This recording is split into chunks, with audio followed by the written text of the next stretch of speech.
கர்த்தருக்கு பிரியமானவர்களே, கர்த்தர் இன்றைக்கு உங்களோடு பேசவிருக்கும் வார்த்தையை கேட்கலாமா? எபிரேயர் 12ஆம் அதிகாரம் 1ஆம் வசனம். இயேசுவை நோக்கி நமக்கு நியமித்திருக்கிற ஓட்டத்தில் பொறுமையோடே ஓடக்கடவோம். தேவ ஜனமே, உங்கள் கண்களை கிறிஸ்துவிலிருந்து திசை திரும்ப செய்வதே சாத்தானின் தலையாய வேலை. அவன் தந்திரங்கள் நீங்கள் அறியாதவைகள் அல்ல என்று வேதத்தில் அநேக இடத்தில் குறிப்பிடப்பட்டுள்ளது.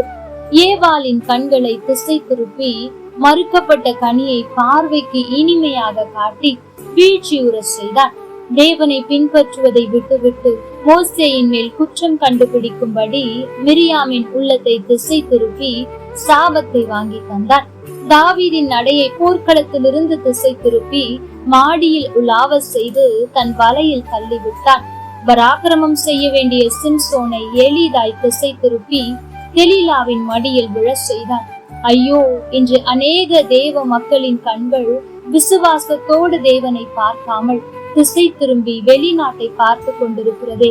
அனனியா சப்பிராலை பண ஆசைக்கு நேராய் திசை திருப்பி மரண தண்டனையை பெற்று தந்த சாத்தான் தோமாவை பிரபஞ்சத்தின் மேல் நோக்கம் கொள்ள செய்து பிரிந்து போக பண்ணின சத்துரு என்று விசுவாசிகளின் நோக்கங்களையும் திசை திருப்பி கொண்டிருக்கிறானே, என்ன செய்வது? தேவ ஜனமே, திசை திரும்பாதவர் என் இயேசு கிறிஸ்து கடைசி வரை தன் பிதாவின் சித்தத்தை நிறைவேற்றுவதிலேயே உறுதியாய் நின்றார். அவரில் எவ்வளவேனும் பாவம் இல்லை. தேவ ஜனமே, திசை திரும்பாதீர்கள், சூழ்நிலைகளை பார்க்காதிருங்கள், கிறிஸ்துவை நோக்கியே நேராக ஓடுங்கள். உங்களை ஆண்டவரை விட்டு திசை திருப்புகிற காரியம் எதுவென்று சிந்தித்து பாருங்கள். அது உலக மனிதர்களாயிருக்கலாம், அல்லது உங்கள் வேலையாயிருக்கலாம், அல்லது நீங்கள் செய்கிற பாவமாயிருக்கலாம். ஏதோ ஒன்று உங்களை ஆண்டவரின் அன்பை விட்டு திசை திருப்புகிறது என்றால் அந்த காரியத்தை விட்டுவிட முயற்சி செய்யுங்கள். ஆண்டவரிடத்தில் உதவி கேளுங்கள். ஆண்டவரே, எனக்கு உதவி செய்யும். என் கண்கள் உண்மையே நோக்கி கொண்டிருக்க வேண்டும். ஆண்டவரே, உம்மை விட்டு ஒரு நொடி பொழுது கூட விலக கூடாது என்பதில் உறுதியாயிருங்கள். ஏனென்றால் ஆபத்தில் முடியும்.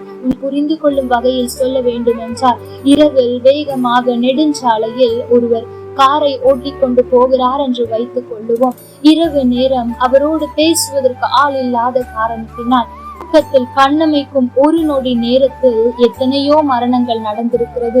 தேவ ஜனமே, கண்ணிமைக்கும் நேரமே உயிருக்கு ஆபத்தை கொண்டு வரும் என்று சொன்னால், ஆண்டவரை விட்டு நாம் திசை திரும்புவோம் என்று சொன்னால் நம்முடைய ஆத்மாவை எப்படி ரட்சிக்க முடியும் என்பதை சிந்தித்து பார்த்து இன்றைக்கே அவரிடத்தில் வந்து விடுங்கள். திசை திரும்பாதிருங்கள். உங்களை ஆண்டவரை விட்டு திசை திருப்புகிற காரியங்களை விட்டு நீங்கள் திசை திரும்புங்கள். கர்த்தர் தாமே உங்களோடு கூட இருந்து உங்களை ஆசீர்வதிப்பாராக. ஆமென். லைக் பண்ணுங்க, ஷேர் பண்ணுங்க, கமெண்ட் பண்ணுங்க.